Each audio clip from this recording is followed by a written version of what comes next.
Hello everyone, it's your friend Ghostwood and it is patch notes time again. Today we are going over 8.7. Just hit the rift, baby. Let's go. Um, Apologies in advance for the fact that, well, not in advance, I guess retroactively, I wanted to apologize for not doing any videos for the last couple weeks. I know that, like, at the moment, that's not the biggest issue for the grand populi, but, I really want to push more content. Unfortunately, it's April and I'm in college, which means I am scared out of my mind about like the amount of money I'll have in the future and that sort of thing. So this has not been my number one priority, especially because my team is in a couple tournaments right now. But it is Patch Notes time. Never gonna miss Patch Note. Also, some team videos coming soon, so look forward to that. All right, greetings, summoners. 8.7. I don't know if this is what we're playing MSI on. Woo! I don't know if this is what we're playing MSI on, but it's definitely close to that, so all these changes will be a part of MSI. I think MSI is the next patch, but still pretty important, so. Alright, Aurelia has been reworked. I'll put a little annotation at the top, right on the eagle. You can click on that for my video about Aurelia. She looks pretty cool. I don't know how I feel about her viability-wise, but she looks pretty cool, and I feel like she might be pretty good. So, alright, Gragas. Q AP ratio increased, W AP ratio increased, W damage reduction skills with AP, W damage duration decreased. So, no, damage reduction duration. Okay, so I think that this is a really, really good change for specifically Panunu, the AP Gragas mid one trick. But like in all seriousness, like this is really good for Gragas, and it's going to help a lot more Gragas than I think people think. I think people will look at this and be like, "Well, I'm not playing a full AP mid, so who cares?" Yeah, that's a fair point, and full AP mid is definitely where this particular buff is going to help the most. But this is still going to help Gragas like overall. He's going to be able to move back to Runic Echoes in the tank, which in my opinion was the most like unique and effective Gragas position we've ever had. Like that Runic Echoes Iceborne, but now maybe be able to go into something like Runic Echoes Lichbane and then a bunch of tank items could be pretty spicy. Just because like the Lichbane will give him more damage reduction, which is pretty good. And that'll help with both the armor and MR instead of just armor, which is what Iceborne currently offers him. Um, Also, like this will help like Rod of Ages top lane Gragas a little bit. There's a lot of Gragas that will be affected by this, and I would say even if people don't significantly change his build by more than one or two items, you're still going to see Gragas in all three of his positions do pretty well. If Gragas were to ever become a support, even though I don't think that Gragas support is very good, but if he were to ever become a support, these kinds of changes would be what that would take because he's going to be able to build those AP supporty items and get damage reduction from that, so he can still be kind of a tanky dude, even though he's itemizing first for a couple things like spell thieves. So I think this is a pretty good. I think this is pretty good. This is really good actually. I think Gragas as a jungler is going to, and I think top lane Gragas might actually like see return like rushing Rod of Ages. Because top lane Gragas was just kind of shifted out of the meta. It wasn't really super nerfed out, except for like that ult 0.25 second thing. But I mean, that was more for his jungle play, anyways. But the top lane Gragas could definitely see some resurgence, and I would say I would not be surprised if mid lane Gragas saw more play outside of just Woody Fruity and Panunu. And I'd say if your solo queue support picks Gragas, I'm not surprised, but I don't think it's a good thing. Elise Spider Q has been base damage increased, human E cooldown decreased at early ranks. This is up by 10 at each level. This is down from 2 seconds down to 0 seconds by level 5, but I'm pretty sure. I think most Evelyn's, not Evelyn's, I'm sorry. Most Elise's like max this one the last, right? Because repel is E. Yeah, so this is really good. Elise like is I kind of have this golden rule that's like if one team has an Elise and you've been playing the game for like 34 minutes, they're probably going to lose because Elise's whole idea is like these ridiculous early ganks and just snowballing the heck out of the game and like getting through the jungle so fast with so much health because you have these spiders with like 120% attack speed like nailing down these camps and like taking the aggro for her. So like buffing her early game but not buffing her late game is a step in the right direction because I don't think Elise should be effectively any better late game than she currently is, except like sure 10 damage on her Q, that's fine. But like I don't think she should be any better than she currently is. So this is the right like late game. So this is the right call. Like give her more power and like those really good early ganks and allow her to snowball a little bit better, but don't like reward that snowball any more than it currently is late game. So yeah, I like this a lot. Um,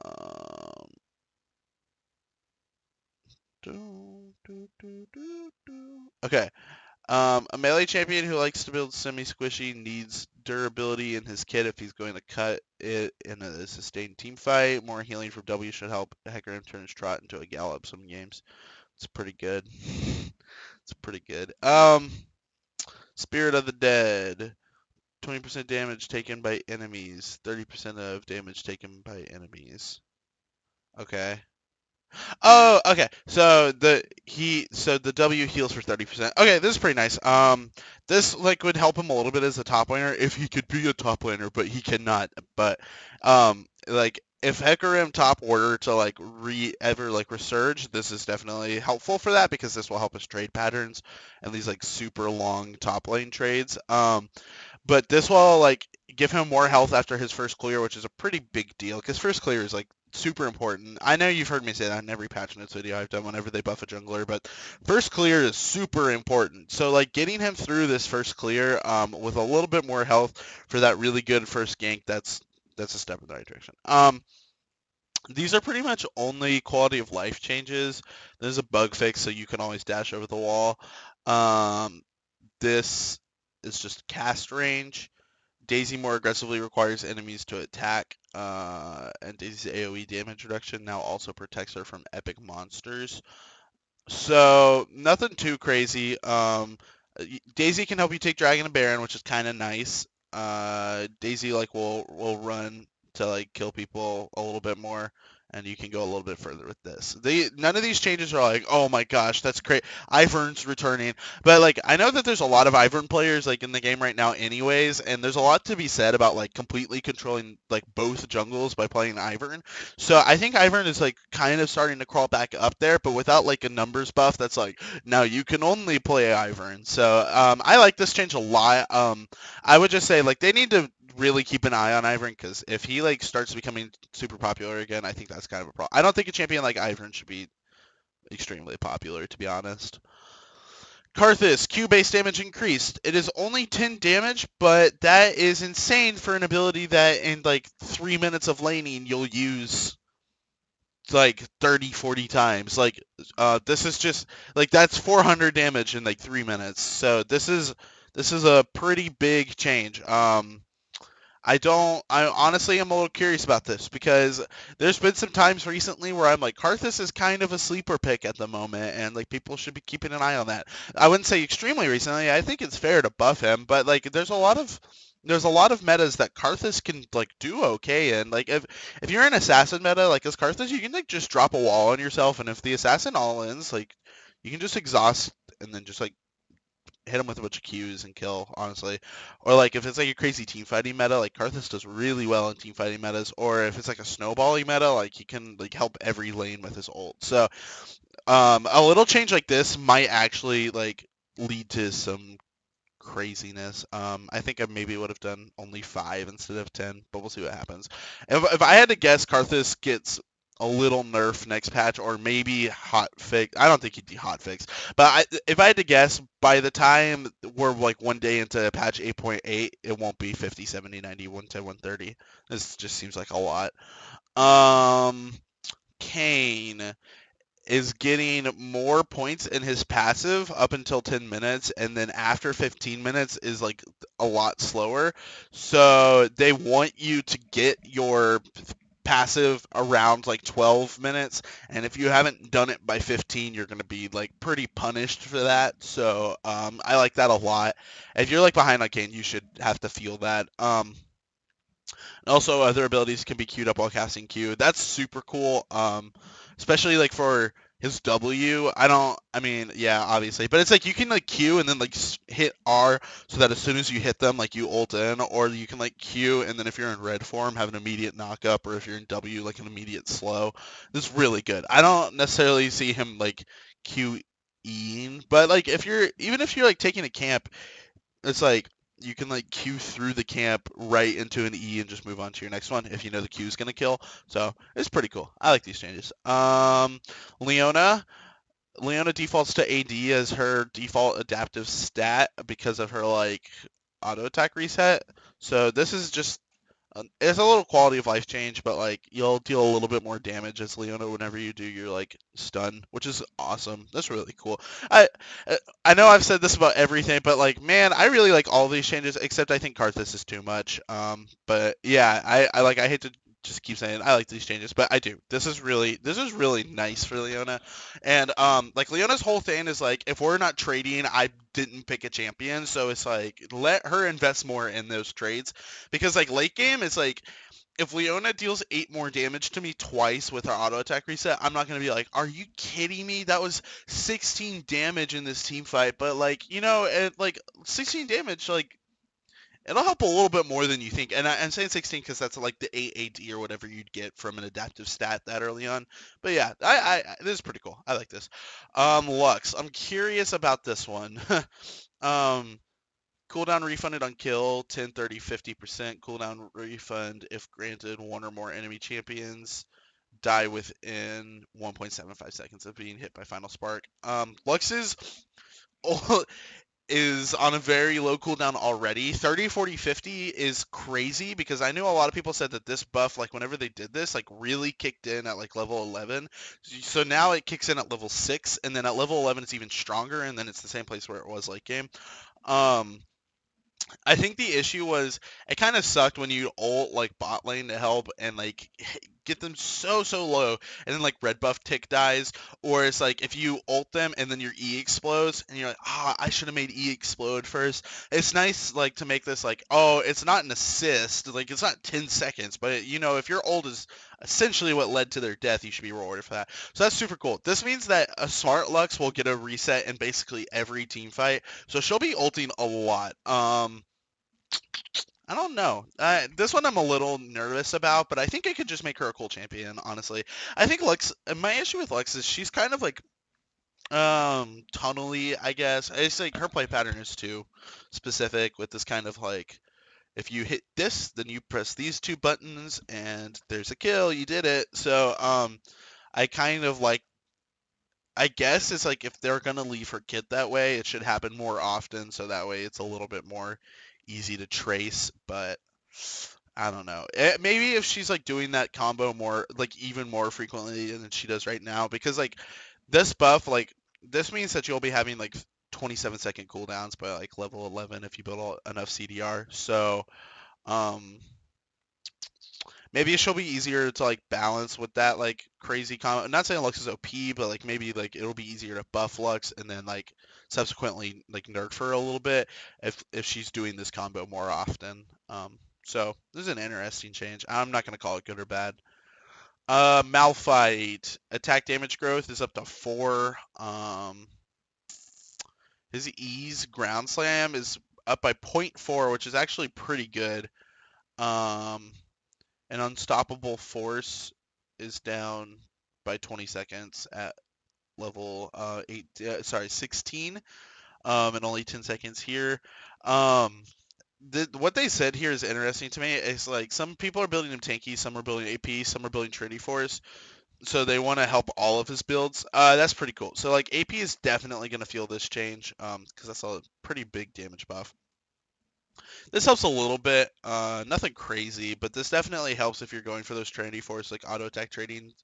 And then like if you're building tanky, obviously this is pretty important. So I would just be curious if like I feel like all three of these will help no matter what build you go, except if you don't have any AP, obviously you're not gonna feel this. But like there was a build during November for Malphite that was like it was like you would go the tier item, whatever it's called, Saros Embrace, and then you'd go like three Frozen Hearts and an Iceborne Gauntlet, and then boots. And you would go like Transcendence with Comet, and it's just you got so much AP from that build. And now with this new Mana Flow band, that's like a tier that we'll get to in just a second, and also like tier being a really strong item, I feel like that build with this buff, and even like having this buff for the trade, like I would watch out for that build to become particularly strong. I don't think Riot really has their mindset on that. Now, of course, that build kind of sucks if they built any AP, so that's something you have to think about. But that's an insane. But the weird thing about that build is like you're building like your AP, but you're still pretty like tanky like against AD. So I'm curious to see if that build sees some resurgence. This buff is potentially dangerous, but I'm just gonna call it good. Nocturne, third buff in a row. Bonus AD on the trail, up by 5 at each level. Cool. Whatever. That's nice, I guess. That helps us clear. Um, which I don't really think they were thinking about. They just wanted to help his like ganking, which like sure, I guess. Um, Olaf. This buff, I mean, this nerf, like losing 30% movement speed and then 25, like I think this is just gonna make it so he has to go ghost, which I think is okay. Like I don't think Olaf is gonna fall off. It's just like right now, like Predator has like and Righteous give him like so much movement speed that Olaf doesn't have to take Ghost anymore, and so people are taking Flash on Olaf, which is creating a lot of unhealthy plays. Like because the champion's kind of been balanced around not having Flash, so I think this is just gonna push people back to Ghost, and he'll be okay. Bug fix a bug where Skystrike would fail to activate when respawning. Fix a bug where behind enemy lines cannot be cast until she respawn to return to the summoning platform. Fix a bug where visually pass through targets if cast during. Okay, whatever. None of these things really matter. Rengar. Base AD up by 3. Distract a cat. Fix the number of cases where Rengar would stop attacking and stand still using Q on an enemy champion. Okay. What a What a weird champion, right? I don't understand how there's so many bugs with this dude. It's an auto attack reset, a skill shot, stealth, and a heal. I don't understand how that kit doesn't work. I don't get it. I don't get it, man. This is nice though. Whatever. Whatever. I think he's whatever. Rumble 175 up to 315. This is so good for early trades. Um, damage to minions 60 up to 80, so you don't feel. I don't. Huh. I wonder if this like equals out. Yeah. I'm curious. It's like if it's 100. Okay, so sorry. So I think by the time he's rank 3, if I'm not mistaken, I feel like he'll get a little bit more damage with that. But I think it's less wave clear here. Less wave clear level 1, maybe equal level 2, and then like buffed level 3. I don't want to run the math on that right now, but I think that's about how it is.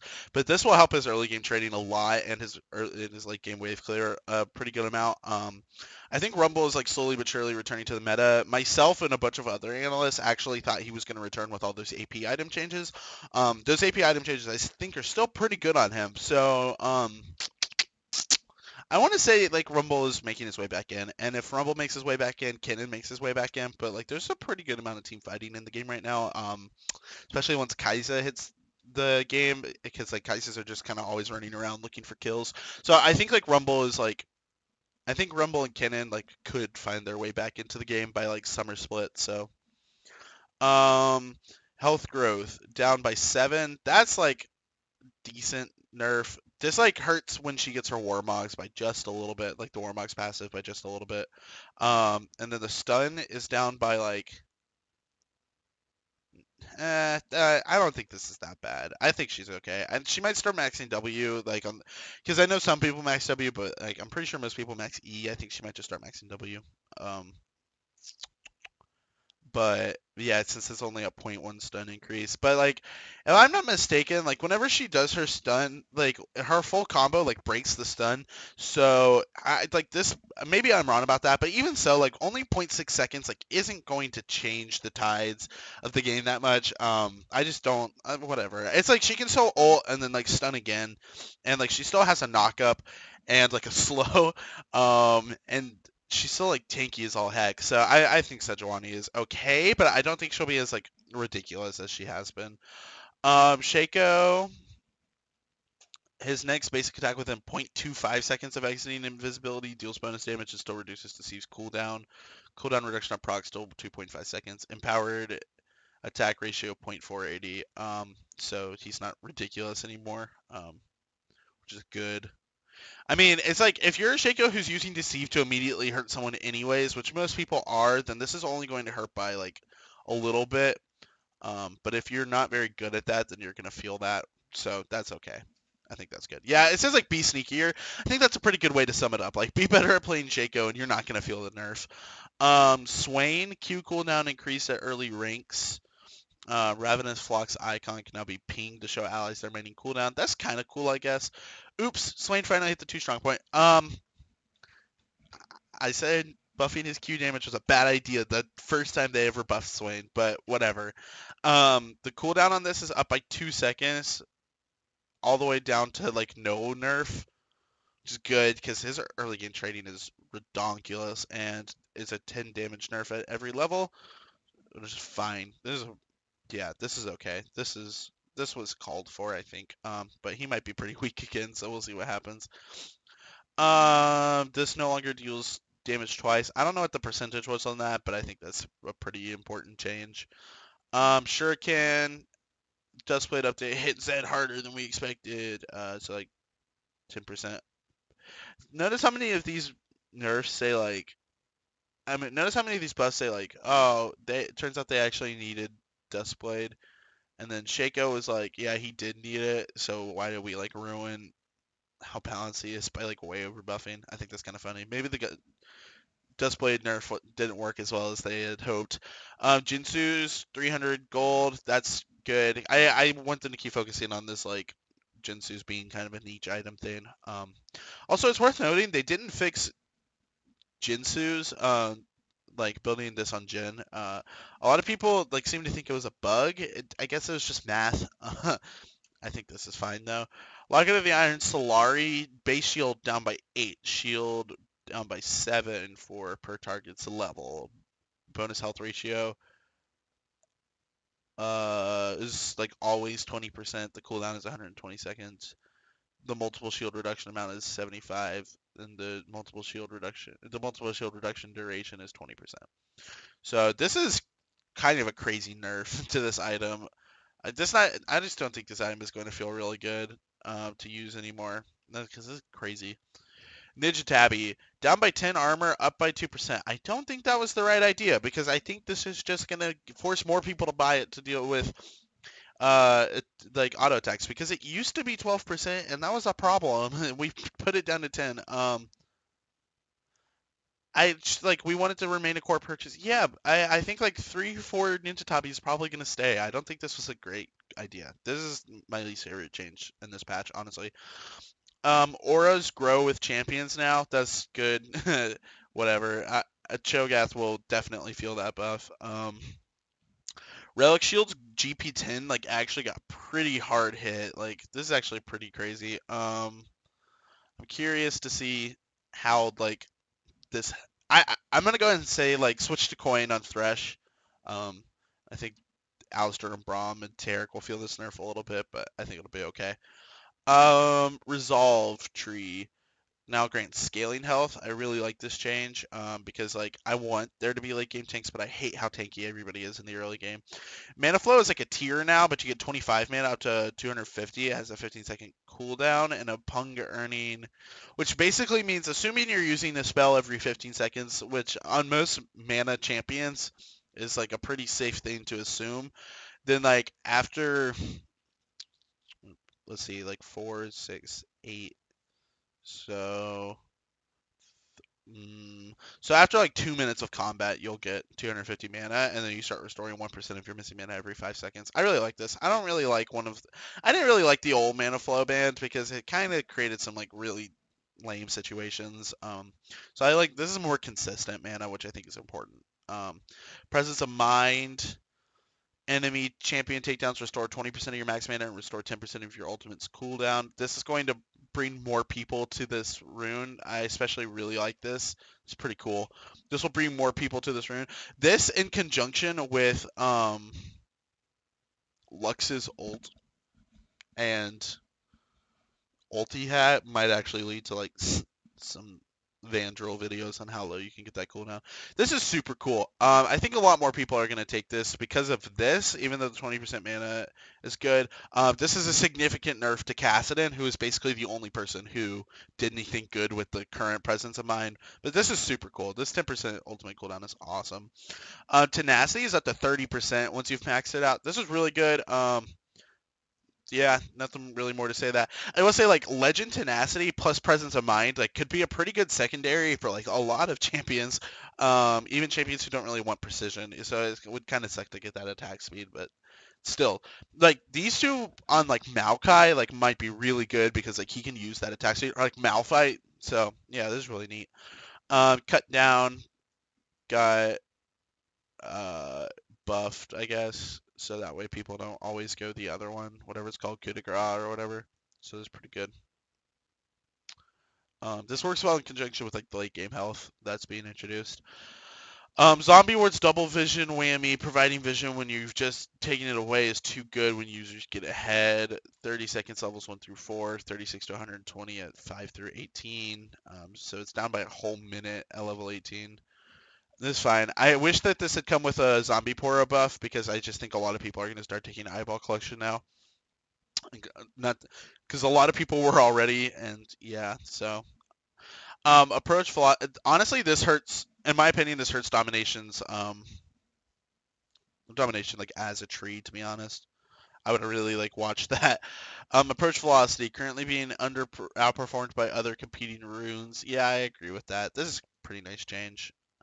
Absolute focus. I don't think anyone's gonna take this yet, but that's pretty good. It's just like the whatever it's called, the insight one is so nice, and like the health one is pretty good too. So I don't know how easily people go into. But maybe if you have like a long range CC, this is the best option. But I don't think a lot of people are gonna suddenly switch to approach velocity. Absolute focus. Now list how much it gives. Okay. Um. Melee minions give you 1 more gold and don't grow.